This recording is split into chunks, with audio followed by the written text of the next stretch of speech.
Okay, so a New Zealand kid drops out of medical school, hops on a plane to San Francisco, and within hours of Stellar's blockchain going live, he's already shipping the first US dollar anchor on it. Fast forward 7 years. His company is sitting on a 60 billion token escrow. IBM put their entire World Wire stablecoin on his rails, and they just got named a Nacha preferred partner, which is the kind of credential most crypto fintechs would kill for. So, why have you barely heard their name? Right. This is the Stronghold story. The compliance first stablecoin OG nobody bothered to cover. So look, Stronghold's story doesn't start in 2017 when the company incorporated. It starts in 2014 when two people who would shape Stellar's early trajectory bumped into each other on the same chain. The first one is Sean Bennett, New Zealander, ex-medical student, walked away from med school because his mom was struggling to send remittances back to family in the Philippines. Within hours of Stellar's network going live, he had already built the first ever USD anchor on it. The actual first dollar that ever moved on Stellar's rails was something Sean shipped. The second one is Tammy Camp. Her resume reads like four people stitched together. She was the first head of growth at the Stellar Development Foundation, and she helped Stellar reach 4 million users in just a few months. After that, she became a partner at 500 startups, Fortune Ledger 40 under 40. Oh, and just for fun, she also holds a kiteboarding world record for most back loops in 1 minute. Casual. In 2017, Sean and Tammy co-founded Stronghold in San Francisco. The mission, in their own words, fast, secure, and accessible financial services for all. The seed round was $3.3 million, led by Freestyle Capital with Precursor and Hack VC, and a bench of angels you don't usually see together. Founders from Square, SoFi, NerdWallet, Marqeta, and Bancorp. That's not a crypto startup cap table. That's a payments infrastructure cap table. And that's the bet that ended up paying off. Right, so this is the chapter most people forgot ever happened. October 2017. IBM picks up the phone. They're building something called World Wire, which is essentially a blockchain-based cross-border payments network. And they need a US dollar settlement vehicle. So they go look at the entire space, and the partner they pick is Stronghold. By March 2019, Stronghold USD becomes the first US dollar settlement vehicle on IBM World Wire. The first one. Period. Now, World Wire wasn't some toy pilot. At launch, it spanned 72 countries, 47 currencies, 1,081 unique currency trading pairs. That's a real network. And here's the line from Jesse Lund, who at the time was the VP of IBM World Wire. Quote, "Using World Wire, participants can discover each other's capabilities, negotiate FX rates, and transfer value in real time." End quote. Now think about the timing here. This is 2018-2019. The crypto industry is mostly arguing about ICO scams, 8 pictures, and which centralized exchange is going to blow up next. And while all that's happening, a public chain stablecoin is quietly clearing actual bank dollars across 70 countries. Settlement that used to take 3 to 5 days resolves in real time. Because each unit of value is tracked on chain, it was actually safer than cash. Cross-border remittance fees averaged around 7% at the time. World Wire collapsed that. And the dollar moving on it was Strongholds. So, yeah, stablecoin institutional adoption isn't a 2025 narrative. It's a 2019 one. Most people just weren't watching. Okay, So here's where the story gets interesting. May 2024. Stronghold quietly does something that, almost nobody in crypto Twitter even noticed. They acquired a company called 2022 Labs. The founder, a guy named Mike Sigel, joined Stronghold's leadership team. Now, why does this matter? Because ISO 2022 is the global messaging standard that something like 90% of high-value payments will run on by November 2025. It's the rail upgrade that every major bank, every clearinghouse, every central bank settlement system in the world is migrating to. And Stronghold just bought their seat at that table.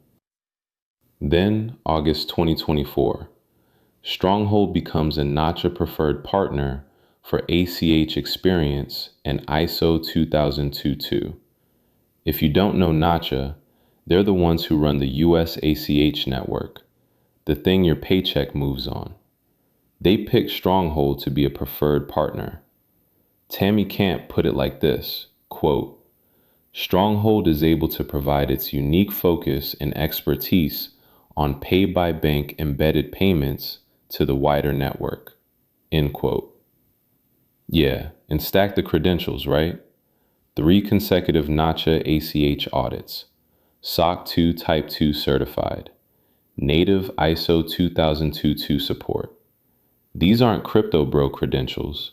These are the kind of things you put in front of a bank's compliance team and they actually nod. Look, while the rest of the space was chasing sex listings and meme cycles, Stronghold spent 2 years buying their way into the plumbing of the US financial system. That's the move nobody covered. And honestly, it might be the most important one they ever made.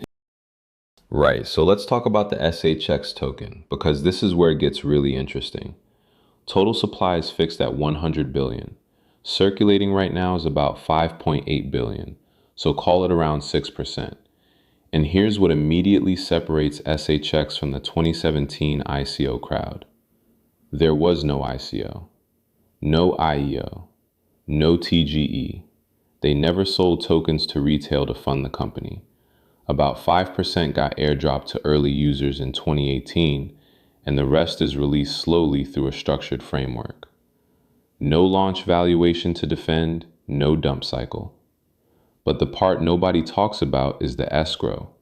In 2025, Stronghold locked 60 billion SHx into a Soroban smart contract escrow on Stellar.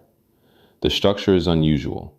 60 separate smart contract accounts, each one locking 1 billion SHx, expiring on the 15th of each month for 5 years. And here's the twist. If any tokens go unused, they automatically roll back into the escrow. They don't re-enter circulation. One of the most rigorous on-chain supply commitments anywhere in the Stellar ecosystem. Then there's governance. SHx isn't governance theater. It's actual binding votes. Governance Vote 1 made SHx deflationary. The MCA origination fee burn means fees paid in SHx get destroyed, not redistributed. Then, Governance Vote 8 happened in December 2025, and the community had to choose between XRPL and Solana for the next bridge. They picked XRPL, and in Q1 2026, that bridge went live, powered by Squid Router and Axelar. Now, SHx moves natively across Stellar, Ethereum, and the XRP ledger. Kraken added SHx in October 2025. Uphold followed in November. So it's actually trading on the rails most people use. Okay, here's the part that kind of blows my mind when you stack it all up. Stronghold has been profitable since 2020. Like, actually cash flow positive. Most crypto-native fintechs from that 2017 wave either died, got acquired in distress, or are still burning runway 8 years later. Stronghold? Profitable. And in August 2025, they hit the Inc. 5000 list at number 4,575. First appearance, which means they actually had 3 years of qualifying revenue growth to even make the cut. That's a real business metric, not a token chart. Now the ecosystem numbers, over 215,000 global participants, thousands of merchants transacting on Stronghold Net, and every single onboarded merchant signs up for the SHx Rewards program. They've also made the Forbes Fintech 50. They were the audience favorite at Visa's Everywhere Initiative for North America, top 6 out of 1,400 startups. So when they say Visa knows who they are, yeah, Visa knows who they are. And the founders are still leading the company. Sean Bennett put it like this, quote, "We've been building with the regulatory environment in mind since day one. We've always had a compliance department and head of legal," end quote. Tammy Camp added on Inc. 5000, quote, "We're scaling access to modern financial infrastructure, powered by innovation, transparency, and a long-term commitment to the communities we serve," end quote. So what's the survival lesson here? No ICO, B2B first, compliance first, stellar native, governance-driven supply. While the rest of the 2017 cohort was telling you a token was going to 10x next month, Stronghold was building a payments business that would still be around in 2026. And somehow, it worked. Look, the punchline here is pretty simple. Stronghold didn't try to win the narrative cycle. They just kept shipping the boring stuff. The ACH audits, SOC 2 Type 2, ISO 20022 support, the IBM World Wire integration, the Nacha preferred partner badge. And while everybody else burned through their token treasuries, Stronghold built a real fintech, a profitable one. The compliance moat ended up being the actual moat. And when 2026 rolled around and Wall Street finally started caring about stablecoin infrastructure, Stronghold was already there. So, yeah, that's how the quiet ones win. If this kind of deep dive is your thing, follow along on X at IINMotion and subscribe for more institutional crypto and blockchain analysis. Drop a comment with what surprised you most about the Stronghold story. Did you know they were the first dollar on IBM World Wire? Catch you on the next one.